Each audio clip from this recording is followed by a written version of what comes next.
Hello les amis, j'espère que vous allez bien. Aujourd'hui, on se retrouve pour une nouvelle petite vidéo et on va aborder du sujet du budget nécessaire pour commencer sur Meta Ads en rentrant bien sûr dans les détails. Donc, dans la vidéo précédente, je vous avais parlé un petit peu des différentes plateformes, donc de Meta, Snapchat et TikTok, et je vous avais expliqué un petit peu les avantages et inconvénients. Maintenant, dans cette vidéo, on va décomposer ensemble le budget et comment en fait on va le répartir sur notre phase de testing. Donc la phase de testing, c'est la première phase, comme son nom l'indique, de test, qui va nous permettre de savoir si nos campagnes publicitaires, notre produit, notre site, nos créatives ont du potentiel ou non. Et pour faire simple, parce que c'est vrai que quand on dit on a besoin de 380 € de budget pour faire notre phase de testing, en tant que débutant, je suis d'accord que c'est pas suffisant en termes d'information pour être guidé et avoir quand même des petits tips concrets. Donc, c'est pour ça que j'ai décidé de faire cette vidéo-là. On va commencer dans un premier temps sur la première phase. Alors, il faut savoir que pour moi, l'algorithme sur Meta, donc Meta Ads, donc les placements publicitaires sur Facebook, Instagram. Maintenant, il y a le nouveau placement sur Thread aussi, sur lequel j'ai un peu moins de data parce qu'on n'a pas encore effectué beaucoup de tests dessus, pardon. Euh, donc, il faut savoir que pour moi, quand on part de zéro, ça sert pas forcément à grand chose de mettre des gros budgets. Alors, quand on regarde sur des vidéos YouTube ou même sur TikTok, on a beaucoup de personnes qui disent voilà, pour Meta, il faut mettre 100 € de budget dès le début, 200 $ par jour de budget. Et si vous avez bien compris ce que je vous expliquais sur la vidéo précédente, c'est pas du tout mon mode de fonctionnement. Moi, de mon côté, et puis en plus, il faut se mettre aussi à la place de quelqu'un qui débute, c'est que vous allez être limité par les dépenses que vous allez devoir faire, que vous allez pouvoir faire en termes de dépenses journalières. Donc, ce que je recommande dans tous les cas, c'est de commencer avec une campagne publicitaire, donc 5 créatives et un budget de 25 € par jour.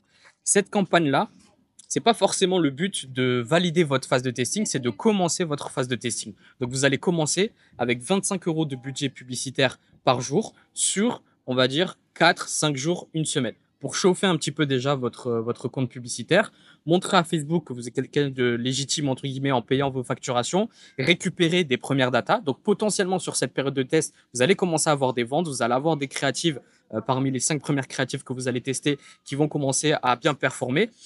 Mais vous allez valider votre phase de testing sur la seconde phase. Et la seconde phase, un peu technique, mais je vais vous l'expliquer du coup en vidéo. J'en avais déjà un peu parlé sur TikTok. D'ailleurs, pour ceux qui ne me suivent pas sur TikTok, mon TikTok s'affiche juste ici.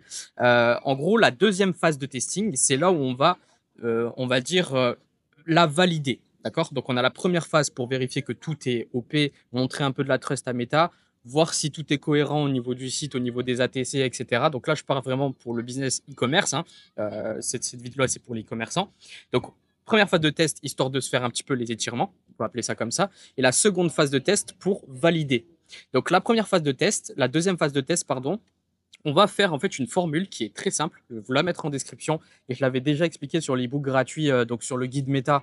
Je ne sais pas si je peux mettre les liens, mais dans tous les cas, si c'est possible, je vous mettrai le lien du ebook pour que vous puissiez le récupérer gratuitement. En gros, ce qu'on va faire, alors ça c'est une formule que j'ai un peu élaborée, un peu du homemade, on va dire. Mais du coup, ce que je fais, c'est que je vais prendre 50% de mes bénéfices, donc avant coût publicitaire. Par exemple, vous vendez un produit et vous faites 20 € de bénéfices, d'accord? Donc vous allez prendre 50% de cette somme-là et vous allez multiplier ça par 7. Pourquoi?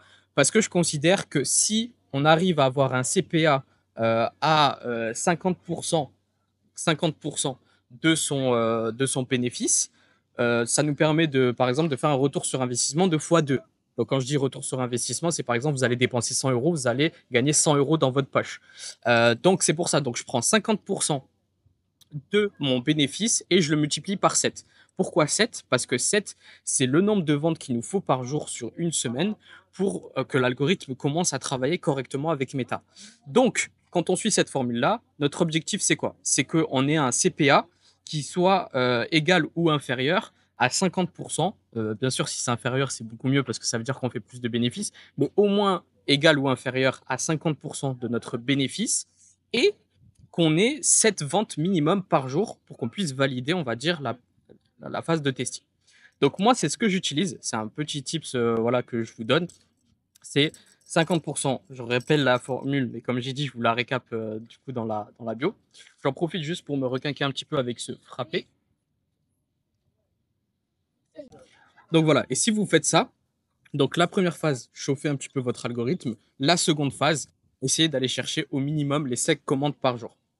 Et ensuite, une fois que vous avez validé votre deuxième phase de testing, c'est là où vous allez pouvoir faire de l'augmentation de budget et commencer, entre guillemets, même si j'aime pas trop ce terme, mais la phase de scaling. Et bien sûr, le scaling sur Meta, il peut être agressif comme il peut faire de manière progressive. C'est pas le but de cette vidéo que je vous explique les techniques de scaling. C'est ni le but de cette vidéo que je vous explique en fait la structure publicitaire. Mais si je peux vous donner quelques tips, moi en règle générale, sur mes premières phases de testing, je reste sur des campagnes de CBO avec un ciblage large. Et ensuite, je vais avoir plusieurs manières, on va dire, d'organiser ma campagne, dans le sens où si je vois que l'algorithme, dès le début, est capable de toucher une audience qui est plus ou moins intéressante, je vais garder cette campagne-là en CBO, ciblage large. Sinon, je vais lui donner des centres d'intérêt pour qu'il puisse travailler. Donc voilà, les amis, j'espère que cette vidéo vous aura plu et ça vous permettra du coup d'avoir les idées un peu claires par rapport à budget nécessaire et aux différentes phases de votre testing. Donc comme je l'ai dit, je répète, première phase, 25 € de budget pendant à peu près 4 à 1 semaine. Seconde phase de testing. Donc là, c'est pour valider si les signaux sont plutôt positifs sur la première phase. On valide en essayant d'aller chercher sur une période de 3-4 jours, 1 semaine. Pareil. Donc 7 conversions par jour avec 7 fois 50% de votre bénéfice. Donc voilà, n'hésitez pas à vous abonner, n'hésitez pas à mettre un petit like et un petit commentaire si la vidéo vous a plu. Et puis, moi, je vous dis à très bientôt pour une prochaine vidéo. Ciao, ciao les gars.